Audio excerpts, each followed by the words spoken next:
ये दुर्योधन कौन है? उसने हर मौके पर तुम्हें पेशगी इत्तला दी है और मेरा ख्याल है गुज़श्ता रात भी उसने तुम्हें बता दिया होगा कि नागराज के आदमी आश्रम पर रेड करने वाले हैं। अलका ने कहा, गुज़श्ता रात उसकी तरफ से कोई इत्तला नहीं मिली थी। ये छापा अचानक ही मारा गया था। दुर्योधन मेरे स्वर्गवासी पति का दोस्त है। पहले वो भी पुलिस में ही था, फिर नागराज के गैंग में शामिल हो गया। वो नागराज के बहुत करीब है मगर मेरा वफादार है। अगर वो मेरा साथ न देता तो मैं नागराज के बारे में कुछ मालूम न कर सकती। वो चंद लम्हों को खामोश हुई, फिर बोली, राजेंद्र मार्ग की बगली गली में उसका एक छोटा सा क्लब है। वहाँ जुआ भी होता है, शराब भी मिलती है। मैं तुम्हें उसी के बारे में बताना चाहती थी। वक्त पड़ने पर तुम मरीना क्लब में उससे मदद ले सकते हो। अलका काफी देर तक मेरे पास बैठी बातें करती रही। उसने मुझे डॉक्टर शांता के क्लिनिक के बारे में भी बता दिया। शांता का मकान क्लिनिक के पीछे ही था और मैं जरूरत के वक्त उससे भी मदद ले सकता था। वो दिन और रात भी मुझे तहखाने में ही गुजारनी पड़ी। अगले रोज दोपहर के खाने के बाद मैंने शाम से जरा पहले बाहर निकलने का प्रोग्राम बना लिया। अलका उस वक्त तहखाने में मौजूद थी। मैं उठकर बाथरूम में घुस गया। बाथरूम का दरवाजा खुला ही रहने दिया और दीवार पर लगे हुए आईने में अपना जायजा लेने लगा। मेरी शेव बेतहाशा बड़ी हुई थी। उसे बाकायदा दाढ़ी भी नहीं कहा जा सकता था। बेतरतीबी से बड़े हुए बाल मुझे दूसरों की नजरों में मुश्तबा बना सकते थे। यहाँ कोई ऐसी चीज नहीं थी कि बेतरतीब बालों को बाकायदा दाढ़ी की सूरत दे सकता या शेव बना लेता। दीवार में दाईं तरफ शीशे के 2 कैबिनेट लगे हुए थे। मैं बिला मकसद उनकी तलाशी लेने लगा और फिर एक कैबिनेट में शेविंग का सामान देखकर मेरी आंखों में चमक सी उभर आई। इसका मतलब था कि मुझसे पहले यहाँ कोई और मर्द भी आ चुका है। हो सकता है इस बेवा की जिंदगी में अब भी किसी मर्द का दखल हो। मैंने रेजर उठा लिया और घूमकर सामने कुर्सी पर बैठी हुई अलका की तरफ देखते हुए बोला, शेविंग का ये सामान किसका है और क्या मुझसे पहले भी? अलका एक झटके से उठ खड़ी हुई, बोली, इसे वहीं रख दो, ये इस्तेमाल शुदा है, मैं तुम्हें दूसरा देती हूँ। मैं उसके चेहरे के तासुरात और लहजे से उसकी बात समझ गया। मैंने वो रेजर उसी कैबिनेट में रख दिया। अलका ने अपनी अलमारी से एक नया रेजर निकाल कर मेरे हवाले कर दिया। कई रोज बाद शेव बनाकर मुझे बड़ा सुकून मिला। जब मैं बाथरूम से बाहर निकला तो मेरी तरफ देखते हुए अलका के मुंह से बेख्तियार गहरा सांस निकल गया। मैं भी उसकी तरफ देखकर मुस्कुरा दिया। शेव बनाने के बाद मैंने कपड़े भी बदल लिए थे। मेरे बाजू का जख्म टी शर्ट की आधी आस्तीन से बाहर था। जख्म काफी हद तक भर चुका था। बाजू को हरकत देने से कोई तकलीफ नहीं होती थी। अलका ने टेप से जख्म पर क्रॉस बैंडेज लगा दी। मैं उसके सामने खड़ा था और वो अजीब सी नजरों से देख रही थी। मैंने कहा, जब मैं दुर्गा वाले वीरान मंदिर में आया था तो मेरी जेब में एक चाबी और एक अदद रिवॉल्वर भी था। वो बोली, तुम्हारी चीजें महफूज हैं। ये कहते हुए उसने अलमारी खोल ली और नीचे वाली एक दराज से रिवॉल्वर और चाबी निकाल कर मेरे हवाले कर दी। उसने चाबी के बारे में कुछ नहीं पूछा और मैंने बताना भी जरूरी नहीं समझा। जब मैं अलका के साथ तहखाने से बाहर निकला तो दोपहर के 4 बज रहे थे। मुझे देखकर राधा की आंखों में भी चमक सी उभर आई। अलका मुझे आश्रम के मंदिर की तरफ ले आई। मंदिर के पिछली तरफ ऊंची बाउंड्री वॉल थी जिसमें जरा दाईं तरफ एक छोटा दरवाजा था। अलका ने वो दरवाजा खोलकर बाहर झांका और फिर मुझे इशारा किया। मैं बाहर निकलकर तेजी से एक तरफ चलने लगा। उस तरफ वीरान इलाका था, छोटे छोटे टीले जिनके पीछे पहाड़ियां बतदरीज बुलंद होती चली गई थी।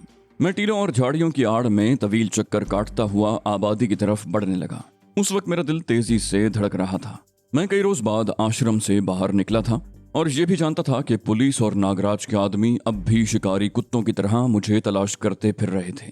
मुझे ये इत्मीनान था कि मुझे शक्ल से कोई नहीं पहचानता, लेकिन अगर कहीं शुबे की बिना पर रोक लिया गया तो कुछ मुश्किल जरूर पेश आएगी।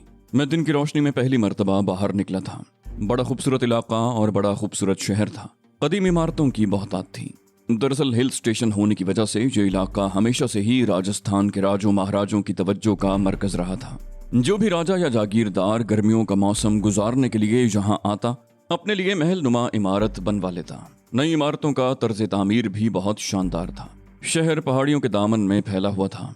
ज्यादा बड़ा नहीं था, लेकिन जहाँ हर वो कशिश मौजूद थी जिसकी किसी बड़े शहर में तवक्को की जा सकती थी।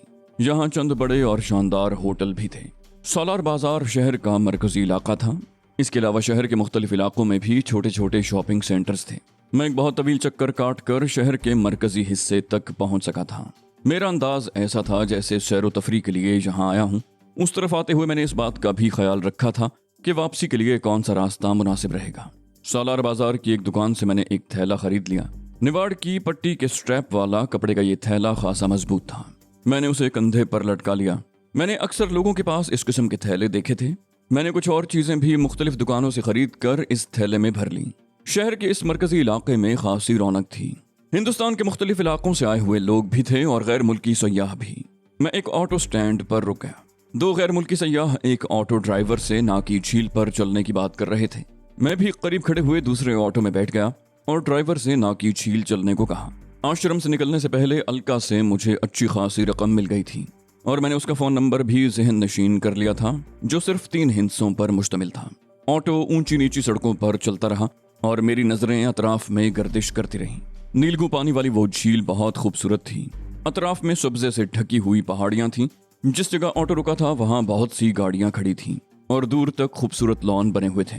खाने पीने की अशिया के कई स्टॉल थे और चंद अच्छे रेस्टोरेंट भी थे। खुश्की की एक कुशादा पट्टी झील में अंदर तक चली गई थी। उस पट्टी पर भी खूबसूरत लॉन था और फूलों के पौधे भी थे। खुश्की की ये पट्टी जेटी के तौर पर इस्तेमाल होती थी। उसके अतराफ में कई कश्तियां नजर आ रही थीं। सयाहों की तफरीह के लिए कश्तियों का घाट कदरे हट कर था। झील के उस पार सरसब्ज पहाड़ी पर लातादाद कॉटेज और बंगले भी दिखाई दे रहे थे। मैं एक यूरोपीय जोड़े के करीब खड़ा हो गया। अधेड़ उम्र औरत खासी फरबा अंदाम थी, जबकि उसका साथी दुबला पतला सा था। उसकी उम्र भी 50 के लगभग रही होगी। मर्द ने निक्कर और शर्ट पहन रखी थी, जबकि औरत गहरे नीले रंग की पैंट और बगैर आस्तीन के धारीधार बनियान पहने हुए थी। मैं उनके करीब रहकर दूसरों को ये तासुर देना चाहता था कि मैं भी उन्हीं का साथी हूँ। इस तरह मैं शुबे से बच सकता था।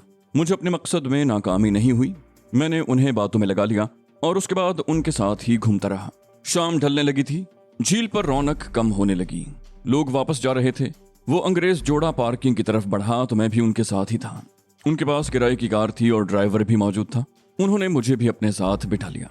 मैं राजस्थानी ड्राइवर के साथ वाली सीट पर था। ड्राइवर गाड़ी चलाते हुए बार बार मुश्तबा नजरों से मेरी तरफ देख रहा था। आखिरकार वो खामोश न रह सका। बोला, भाया, तन्ने इन लोगों से कैसे दोस्ती गांठ ली? मैं सवेरे से इनके साथ हूँ। ये तो किसी को करीब नावत देवे हैं। मैंने मानी खेज अंदाज में मुस्कुराते हुए कहा, ये गोरे अंग्रेज हैं, मैं काला अंग्रेज हूँ, इसलिए दोस्ती हो गई। ड्राइवर ने कहा, कहाँ से आए रहत हो? मैंने कहा, मुंबई से, आज ही आया हूँ, 1-2 दिन रहूंगा। तफरी के लिए अगर साथी मिल गए हैं तो तुम्हें क्या एतराज है? ड्राइवर ने कहा, मन्ने कोई एतराज ना होवे भाया, पर इन तिल्लन मा तेल ना ही। मेरे मुंह से गहरा सांस निकल गया। मैं उसको मतलब समझ गया था। मैंने कहा, तुम गलत समझ रहे हो, मुझे इनसे कोई लालच नहीं है, मैं तो बस वक्त गुजारने के लिए। मैंने जानबूझकर जुमला अधूरा छोड़ दिया।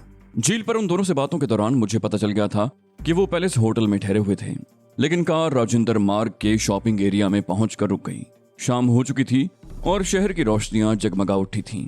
कार से उतरकर हम तीनों एक तरफ चलने लगे। मैंने एक बार मुड़कर देखा तो कार के करीब खड़ा हुआ राजस्थानी ड्राइवर अब भी मुश्तबा नजरों से मेरी तरफ देख रहा था। एक मोड़ घूमते ही एक कॉफी हाउस का बोर्ड देखकर हम रुक गए। मैंने उन दोनों को कॉफी की दावत दी, जो उन्होंने कबूल कर ली, और हम कॉफी हाउस में दाखिल हो गए। हम कॉफी हाउस में ज्यादा देर नहीं बैठे। वो लोग शॉपिंग करना चाहते थे। बाजार में खासी चहल पहल थी। मैं कुछ दूर तक उनके साथ चला, फिर उनसे अलग हो गया। वो फरबा अंदाम फिरंगी औरत हमारी इस मुलाकात पर बहुत खुश थी। उसने बताया कि वो कल का दिन भी यहाँ रहेंगे। होटल के कमरे का नंबर बताते हुए मुझे आने की दावत भी दी थी। मैं नागराज के बारे में अभी तक कोई हिकमत अमली तय नहीं कर सका था। ये तो मुझे मालूम था कि नागराज आदिनाथ के मंदिर में है, मगर उस तक पहुंचना आसान नहीं था। बेधड़क मंदिर में घुस जाना मौत को दावत देने के मुतरादिफ था। मुझे किसी ऐसे आदमी की तलाश थी जिसके जरिए मैं उस मंदिर के अंदरूनी हिस्से तक पहुंच सकूं, और मेरे ख्याल में ऐसा आदमी मरीना क्लब में ही मिल सकता था। मरीना क्लब अलका अग्निहोत्री के वफादार दुर्योधन की मलकियत था, लेकिन मेरा दुर्योधन से राब्ता करने का कोई इरादा नहीं था। मैं फिलहाल उससे दूर ही रहना चाहता था। मरीना क्लब तलाश करने में मुझे ज्यादा दुश्वारी पेश नहीं आई। इमारत ज्यादा बड़ी नहीं थी, मगर अंदर से क्लब कई हिस्सों में मुनकसिम था। एक तरफ जुआ खाना था, दूसरी तरफ बार और सामने वसी हॉल था, जहां डांस प्रोग्राम भी होते थे। मैं उसी हॉल में आ गया। अभी शाम हुई थी, क्लब में खासी रौनक थी। मैं एक मेज पर बैठ गया। मैंने ये बात भी नोट कर ली थी कि कम से कम 2 आदमी ऐसे थे जो मुश्तबा नजरों से मेरी तरफ देख रहे थे। हॉल की मेजें भरती जा रही थीं और फिर मौसीकी का प्रोग्राम शुरू हो गया। पहले एक हिजड़ा नुमा नौजवान बुरी आवाज में गाने की कोशिश करता रहा। उसकी हरकतें भी वैसी ही थीं। उसके बाद माइक एक लड़की ने ले लिया। उसका गाना शुरू होते ही एक रक्कासा भी मैदान में आ गई। मेज पर एक और आदमी आकर बैठ गया। मैं अब भी मोहतात निगाहों से इधर उधर देख रहा था, और फिर दाखिली दरवाजे की तरफ नजर उठते ही मैं चौंक गया। एक मर्द और एक औरत अंदर दाखिल हो रहे थे। दराज कामत और कदरे भारी भरकम मर्द ने 3 पीस सूट पहन रखा था, लेकिन ये सूट उस पर बिल्कुल नहीं जच रहा था। उसकी शक्ल सूरत से ही जाहिर हो रहा था कि उसका ताल्लुक इस सोसाइटी से नहीं है। कीमती लिबास पहन लेने से शक्ल तो नहीं बदल जाती। उसके साथ ही औरत को देखकर मेरे दिल की धड़कन तेज हो गई। दराज कामत, खूबसूरत साड़ी, वो बेला थी। बेला का और मेरा 3-4 दिन का साथ रहा था, इसलिए उसे पहचानने में मुझे ज्यादा मुश्किल न हुई। वो दोनों दरवाजे के करीब ही रुक गए थे। बेला मुतजस्सिस निगाहों से इधर उधर देख रही थी। मैं बिल्कुल सामने के रुख पर बैठा हुआ था। बेला ही वाहिद हस्ती थी जो मेरी सूरत आशना थी। मैंने उसकी नजरों से बचने के लिए सर झुका लिया और सामने बैठी हुई लड़कियों की तरफ देखते हुए कनखियों से बेला की तरफ भी देखता रहा। वो दोनों हॉल में आकर एक मेज पर बैठ गए। बेला की पुश्त मेरी तरफ थी तो मैं भी सीधा होकर बैठ गया। बड़ी अजीब सूरत हाल थी। अगर बेला मुझे देख लेती तो गड़बड़ हो सकती थी, लेकिन मैंने अपने आप को हर किस्म की सूरत हाल से निपटने के लिए तैयार कर लिया था। चंद मिनट बाद ही एक आदमी ने बेला के करीब झुककर सरगोशी की। बेला कुर्सी से उठ गई जबकि उसका साथी अपनी जगह पर बैठा रहा। बेला हॉल के दाईं तरफ जीने पर जा रही थी। मैं अपनी जगह पर बैठा उसे देखता रहा। वो ऊपर कुशादा बैल्कनी पर जाकर बाईं तरफ मुड़ गई। ऊपर बैल्कनी पर भी कुछ मेजें लगी हुई थी जहां लोग बैठे हुए थे। मैं अपना बिल अदा कर चुका था। चंद मिनट के बाद मैंने सीट छोड़ दी और जीने की तरफ बढ़ गया। जिन 2 आदमियों को मैंने शुरू से ही नोट किया था वो अब भी मुश्तबा नजरों से मुझे देख रहे थे। ऊपर जाकर मैंने सरसरी सी निगाहों से इधर उधर देखा और एक ऐसी मेज की तरफ बढ़ गया जहां पहले ही से एक जोड़ा बैठा हुआ था। मर्द अधेड़ उम्र और खासा भारी भरकम और बदसूरत था। वो कोई मारवाड़ी सेठ था जो सैर-ओ-तफरीह के लिए यहाँ आया हुआ था और वो लड़की उसे पटाने की कोशिश कर रही थी। मैं बेतकल्लुफी से उस मेज की एक खाली कुर्सी पर बैठ गया। वो लड़की सीधी होकर बैठ गई। उसने बड़ी खूंखार नजरों से मेरी तरफ देखा, जबकि उस मारवाड़ी सेठ के चेहरे पर तमानियत सी आ गई। उसने जल्दी से जेब से 100 रुपए का एक नोट निकाल कर लड़की के हाथ में थमा दिया और कुर्सी छोड़ दी। लड़की ने मुझे घूरा, बोली, तुम कौन हो? और इस हरकत का मतलब मेरा शिकार हाथ से निकल गया। मैंने कहा, तो मुझे शिकार समझ लो डियर। मैंने भी जेब से 100 का एक नोट निकाल कर उसके हाथ में थमा दिया। कहा, इसे बयाना समझ लो, फिलहाल हम बातें करेंगे। उस मारवाड़ी सेठ के हाथ से निकल जाने से जो तुम्हारा नुकसान हुआ है उसकी तलाफी मैं कर दूंगा। वैसे वो शख्स मुझे पसंद नहीं आया, तुम जैसी लड़की और वो। उस लड़की ने मुस्कुराते हुए कहा, पहली मर्तबा तुम जैसा बाज़ौक़ शख्स मिला है। खैर, तुम्हें मायूसी नहीं होगी। मैंने कहा, हाँ, मुझे उम्मीद भी कुछ ऐसी ही है। उसने थैले की तरफ इशारा किया, बोली, तुम अपने गले में ये थैला क्यों लटकाए फिर रहे हो? मैंने कहा, दरअसल मैं आज ही यहाँ पहुंचा हूँ और रिहाइश का अभी कोई बंदोबस्त नहीं किया। मैं सैर सयाहत का दिलदादा हूँ। पंजाब के शहर जालंधर से चला था, फिरता फिराता आज यहाँ पहुंच गया। उसने पूछा, यहाँ कब तक ठहरने का इरादा है? मैंने कहा, जब तक मूड होगा। वैसे ये जगह अच्छी है, हो सकता है चंद रोज टिक जाऊं, लेकिन अभी तो पहले मुझे अपनी रिहाइश का बंदोबस्त करना है। उसने पुरुम्मीद नजरों से मेरी तरफ देखते हुए कहा, अगर तुम चाहो तो मेरे साथ रह सकते हो, तुम्हें कोई प्रॉब्लम नहीं होगी। मैंने कहा, हाँ, मैं इसका अंदाजा लगा रहा हूँ। उनसे बातें करते हुए मैं उस तरफ भी देख रहा था जहाँ बेला गई थी। उस तरफ एक कुशादा राहदारी थी जिसमें आमने सामने कमरे थे।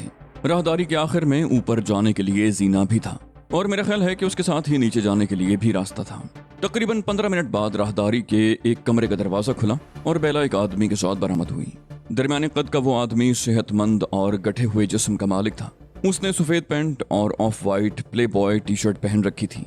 जूते भी सफेद ही थे। उसका अपना रंग तांबे की रंगत जैसा था, जैसे जिंदगी का बेशतर हिस्सा कड़ी धूप में गुजरा हो। बाल करीब से। गले में सोने की चेन वाला लॉकेट था जो शर्ट के ऊपर उसके सीने पर झूल रहा था। एक कान में सोने की बाली भी चमक रही थी। मैंने अपने साथ बैठी हुई लड़की से पूछा, ये कौन है? लड़की ने कहा, दुर्योधन, इस क्लब का मालिक, नागराज का चमचा। मैं चौंके बगैर न रह सका। लड़की का लहजा सरगोशियाना था। उसने जिस अंदाज में दुर्योधन का तारुफ करवाया था उससे मुझे अंदाजा लगाने में दुश्वारी पेश नहीं आई कि उसे दुर्योधन और नागराज के नाम से भी नफरत थी। गालिबन वो भी चोट खाई हुई थी। मैंने पूछा, और उसके साथ ये सुंदरी कौन है? दुर्योधन और बेला कमरे से निकलने के बाद राहदारी में ही खड़े होकर बातें करने लगे। बेला का रुख दूसरी तरफ था। लड़की के लहजे में शदीद नफरत थी। बोली, ये सुंदरी नहीं, नागिन है, नागिन। नागराज से ज्यादा जहरीली। पता नहीं अब तक कितने घरों को बर्बाद कर चुकी है।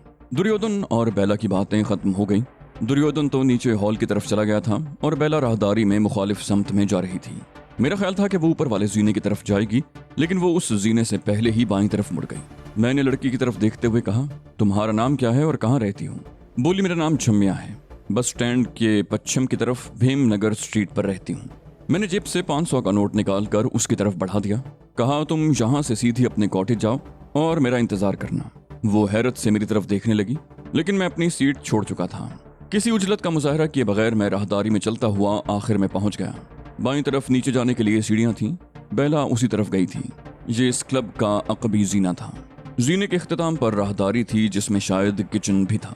अनवा अक़साम के खानों की इश्तिहा अंगेज खुशबू आ रही थी। ऐसी राहदारी आगे क्लब के हॉल की तरफ चली गई थी। मैंने हॉल वाली समत में देखा। फिर अचानक ही एक ख्याल आया कि बेला को अगर हॉल में जाना होता तो इस जीने से ना आती। मैं दूसरी तरफ मुड़ गया। चंद कदम आगे ये राहदारी दाईं तरफ मुड़ गई और सामने ही उस इमारत का अकबी दरवाजा था जहां मध्यम रोशनी का बल्ब जल रहा था। दरवाजा लॉक या बोल्ट नहीं था। मैंने आहिस्तगी से दरवाजा खोलकर बाहर झांका और फिर मेरे होंठों पर खफीफ सी मुस्कुराहट आ गई। अकब में एक तंग सी गली थी और बेला उस गली में दाईं तरफ जा रही थी। वो तकरीबन 50 गज आगे निकल चुकी थी। मैं दरवाजे से बाहर आ गया और आहिस्ता आहिस्ता उस तरफ चलने लगा।